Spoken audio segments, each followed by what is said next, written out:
Hello, everybody, and welcome back. Today, I'm here with Magali Chastaing, and I am so excited for this conversation, especially because it's gray and rainy here today. So what's better than sitting at home, talking to someone out there in the world and learning new things, getting a new perspective. So welcome, Magali. I'm so happy you're here. Hi, Trine. I'm so glad that you invited me. So glad to meet you. Yeah, you too. And to let our listeners meet you as well, would you tell us a little bit about yourself? Sure.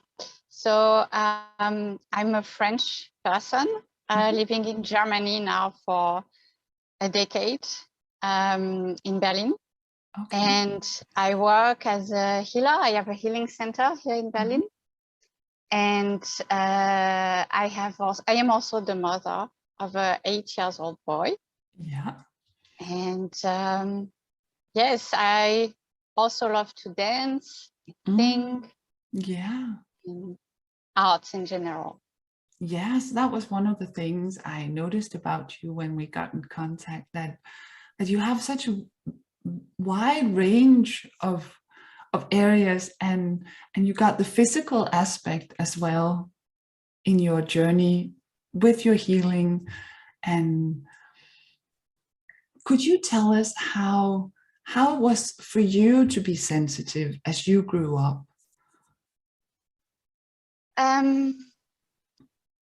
When I grew up, I was feeling, I think, a lot of emotions that weren't my emotions. Yeah.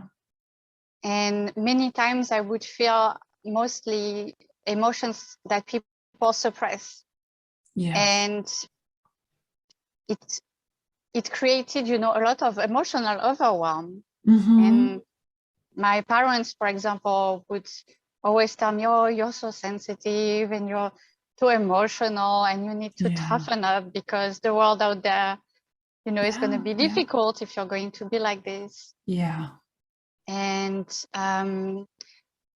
it would also bring me into trouble sometimes because, for example, if someone is suppressing their shame, for me, it would be like almost in the before them. So I would point out to, what's this? Yes. And then I would get attacked by people because they don't want, like the thing they're ashamed of, they don't want it to be seen. Yeah. So they usually make it about you. Yeah. And so I would say I grew up mostly feeling like there was something wrong with me and with the way I was. And that my perception was not accurate because also people would deny a lot what I would feel. Yes. Maybe just because they were not aware of it often. And yes, feeling like, okay, I cannot trust my perception. And maybe I'm weak because I'm so emotional. So I need to become tough. Yeah. Get myself together and all those things that we hear. I would really like to talk a bit more about that thing where you said, because that was such a good explanation, that you could sense emotions that others had suppressed. So when you point to them, things that they are not even aware of, that created a conflict, kind of. And that's something I've heard from others and recognized from myself to some degree, that it's like there's this elephant in the room and we're the only one who can see it. But it's like, okay, you're telling me that everything's okay, but what's that thing? I feel something. And then there's this dissonance. Yes, exactly. Yes. Yeah. It creates so much confusion and self-doubt. Yes, because as a typically gentle, loving souls that we are, we like to believe people when they tell us, no, that's not the way it is. It's like this. So yes, there's that gap between what we sense and what we're told, and then we typically choose their version and figure, okay, then that must be true. Yes. Yeah. Yes. And I must say that I even internalized that unconsciously, the belief, oh, people know better than I do. I should trust their version more than I do, which is also what created the environment for me to end up in an abusive relationship. Yeah. Yeah. Where I was being manipulated and gaslighted, and at the same time being in this cognitive dissonance felt completely normal and usual. Yeah. Yes. I didn't get suspicious. And then it's not only that I internalized the belief that people know better than I do, but it's also I'm very open to criticism or to like look at myself where I can grow, where maybe I'm not aware of something. So I would always take it upon myself, like, oh, okay. I mean, this person loves me. They should do that for my best. So I should look at myself. Yeah. But it ending up just being completely, just criticized all the time at the end, and always feeling like, okay, I'm just so wrong. Yes. Yeah. I can relate to that. And that's what I find more sad than anything about the typical highly sensitive story, that is that we doubt ourselves so much because we're told that reality is one way, even though we sense it differently. And you brought up gaslighting, and I find that so interesting.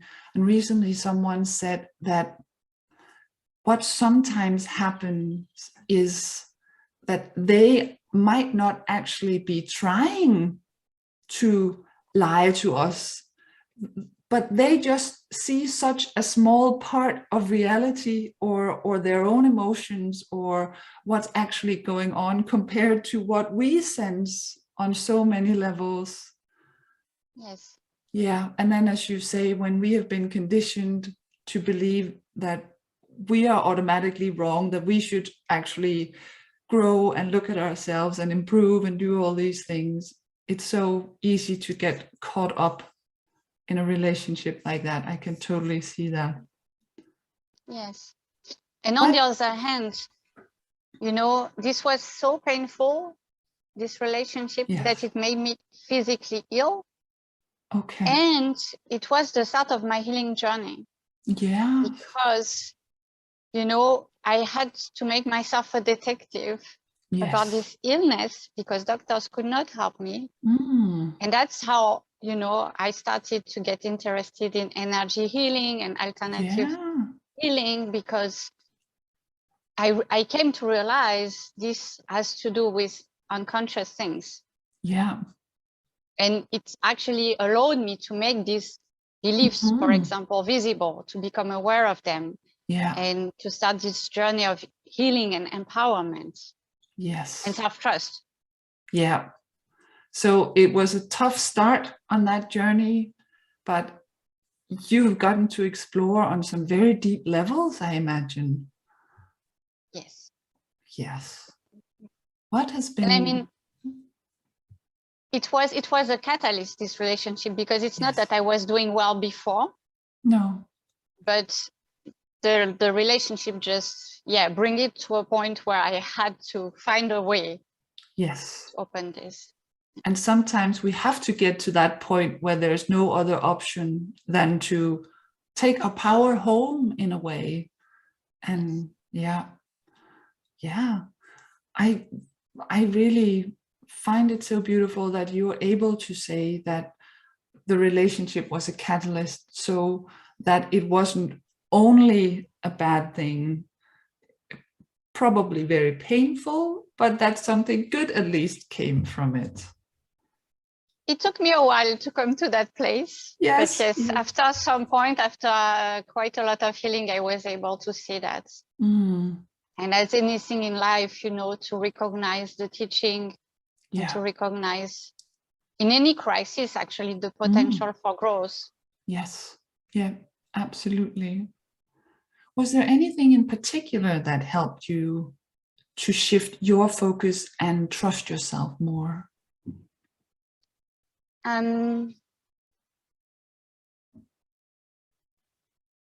Well, I remember this first experience of seeing clearly that an emotion I'm feeling is not mine.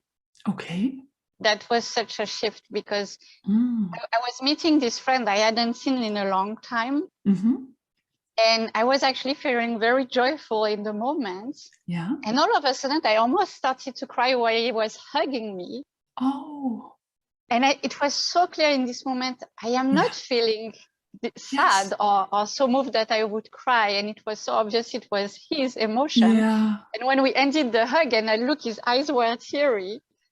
Oh, wow. Yeah. And that's from this point I started to observe more. Mm-hmm. And then, of course, in my research into becoming a healer, I read many books about this pattern also. And what was really decisive is also to learn to ground myself and come out of dissociation, learn to inhabit my body and trust what I'm feeling in my body as a compass. Yeah. I'd say that's the foundation of any healing work. Yes. Yes, I believe you're right, that we have to find that place in ourselves where we can draw from. Yeah. So with all that you have traveled through, what do you see as the biggest gift you've gotten from being a sensitive person? Well, I'd say that the biggest gift is that it became my work. Yes. Yeah. It became one of the best skills I have in my work, is to be so attuned to other people's emotion.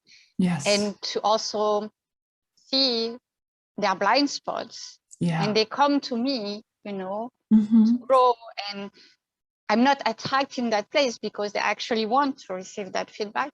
Yes. Yes. And we have a safe container. And I also, I'm able also to communicate that now with much more care than when I was a child, just, oh, what's this? Yes. Like in a way where people feel appreciated and not judged, in a very gentle way. But also because I have done the work with myself of removing the judgment around these things inside of myself. Yeah.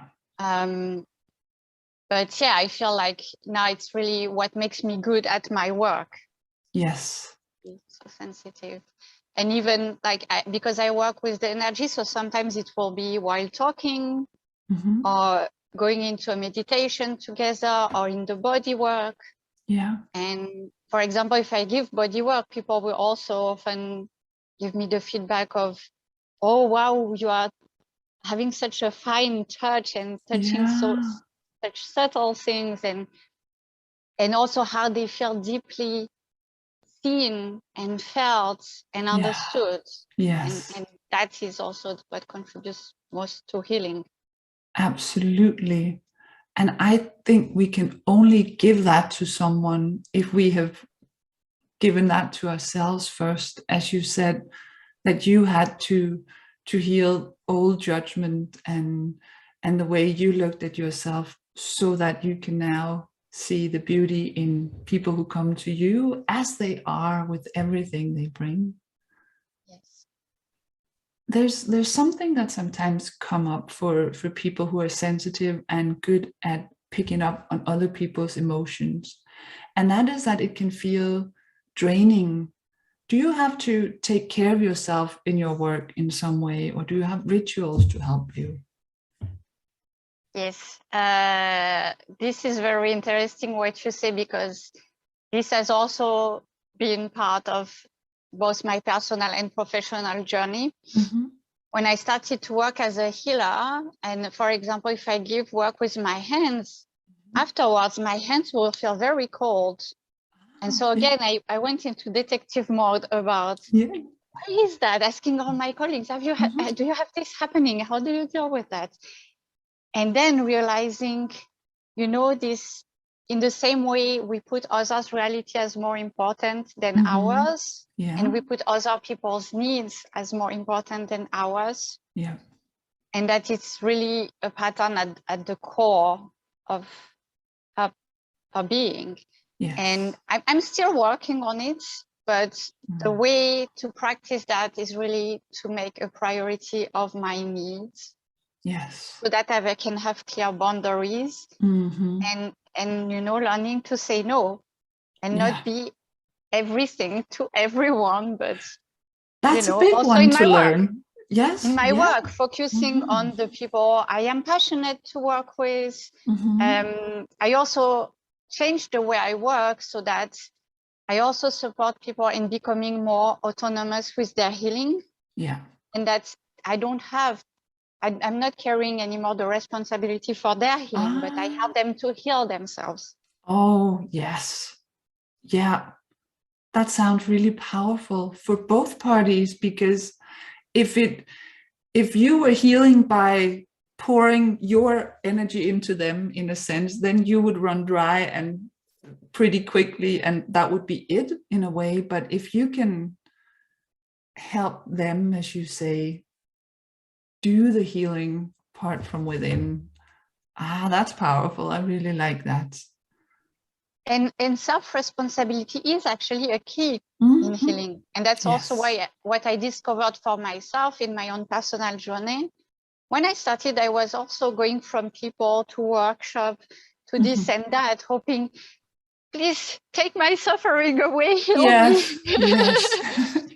Until I came to realize I am the only one that can walk that path, you know, and people can only help me. Yes. And I realized I wish someone would have told me that earlier on my path. So that's why when I meet clients, this is one of the first things I tell them. Yes. You know, yeah. I'm going to support you. I'm going to hold you. I'm going to show you, guide you, but you have to do the work yourself. Absolutely. Yes. I find that part very important as well. Also, because to have a lasting effect for them, they have to. Otherwise they'll have to come back once a week to, you know. But I also like to think that we are created to have the resources and have them fill up from the inside. Of course, sometimes we need help. We need help getting started. We need help seeing it in ourselves. And then, yes, absolutely, I totally agree that then we have to learn to take the responsibility and take it from there. Yes. And in a way, that way we get to be more like travel companions than you know, helper and client. And I quite like that. Yes. All right. So the final question is, what would you like from the future? How do you hope it will turn out for sensitive people? I think that sensitivity is actually one of the biggest assets to create a better future. Absolutely. Because, you know, you remember I said I came from a place of thinking there was something wrong with me. Yeah. But as I did the healing journey and learned to love myself and accept myself, I realized it's not that there's something wrong with me, it's that I'm trying to fit in systems, in a society, in institutions that are actually not responding to human needs. Yeah. And as a spatially sensitive person, I'm really suffering from something that is not corresponding to what we need. Yeah. So I'm more able to recognize it. Yes. And this is the first step to changing it. Absolutely. Because as long as we are stuck in the paradigm of I need to make myself fit in something that's just going to make me suffer. Yeah. But when we are able to see it, and instead of blaming ourselves, to come into action to create change, you know, I think we are actually, as hypersensitive, neurodiverse, people who have chronic conditions, those are all signs that are especially sensitive to what's wrong in the world. Yes. So I believe they are the leader of change for a better world, a more human world. Yes, yes. I really like that. And yeah, I really hope you're right. And I believe that you are. And also, I think to me, that might actually be the very best thing about being sensitive, that it means that we are willing to suffer less than others in a way. So as you said, we have to be the leaders because we're like the canaries in the coal mine, that if the air quality, if our surroundings become unlivable, we're the first ones to notice. Mm-hmm. Yeah. Yes. Thank you so much for being here and for sharing your journey and your gifts and your really lovely insights. I have enjoyed this so much. Thank you. Yes, me too. I really appreciate your sensitivity and your gentleness and your depth. And to me, it's really, those are really strengths, especially for the world of tomorrow. Yes, absolutely. And we got to share that here today, and hopefully with everyone who listens in. So yes. Thanks for now. Thank you so much. Bye.